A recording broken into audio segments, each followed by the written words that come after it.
Selamat siang, perkenalkan nama saya Sri Anissa Maga dengan nomor induk mahasiswa 20044412444. Di sini saya akan memaparkan materi tentang interaksi manusia dan komputer. Nah, kita mulai di beranda.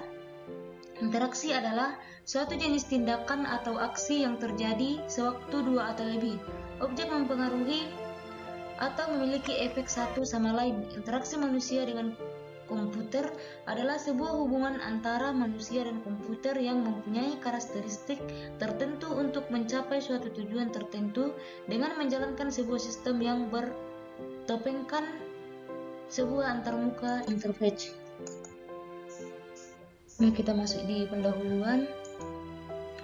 Interaksi manusia dan komputer ialah disiplin ilmu yang mempelajari suatu hubungan antara manusia serta komputer yang meliputi perancangan, evaluasi, serta implementasi antarmuka pengguna komputer agar mudah digunakan oleh manusia.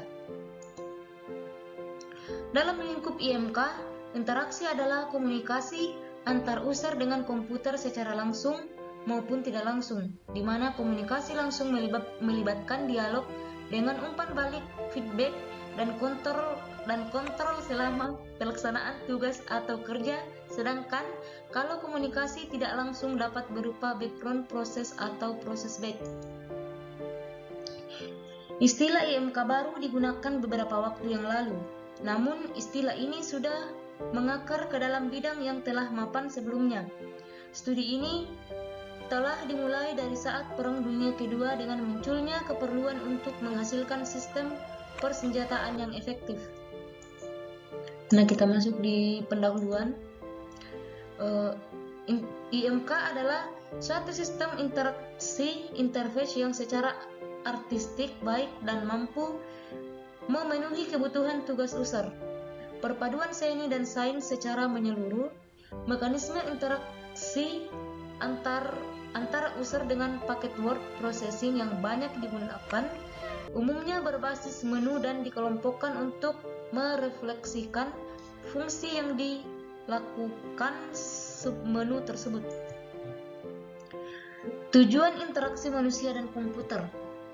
Tujuan utama dari interaksi manusia dengan komputer ialah menghasilkan sistem yang dapat digunakan usable, memiliki manfaat useful, dan mudah dioperasikan oleh pengguna user friendly. Fungsionalitas yaitu fungsi-fungsi yang ada dalam sistem yang dibuat sesuai dengan perencanaan pembuatan. Keamanan, mengetahui bagaimana sistem yang dibuat memiliki tingkat pengamanan data atau tidak. Efektivitas dan efisiensi akan berpengaruh pada produktivitas kerja dari penggunanya, dan sistem yang dibuat harus berfungsi dengan baik. Nah, yang kelima, untuk memudahkan manusia dalam mengoperasikan komputer dan mendapatkan berbagai umpan balik yang diperlukan pengguna. Nah, kita masuk di materi. Manfaat interaksi manusia dan komputer. Nah, adapun useful, berguna, artinya dapat menyelesaikan apa yang dibutuhkan. Usable, dapat menggunakan, artinya dapat digunakan dan dioperasikan dengan mudah dan alamiah tanpa bahaya kesalahan. Used, digunakan, artinya dapat membuat orang yang menggunakannya merasa tertarik.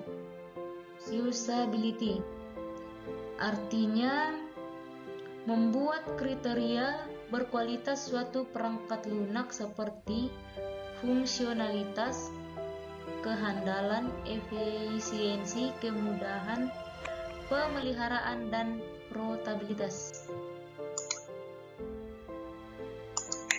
Nah, materi. Contoh penerapan IMK. Penerapan IMK dalam bidang keuangan,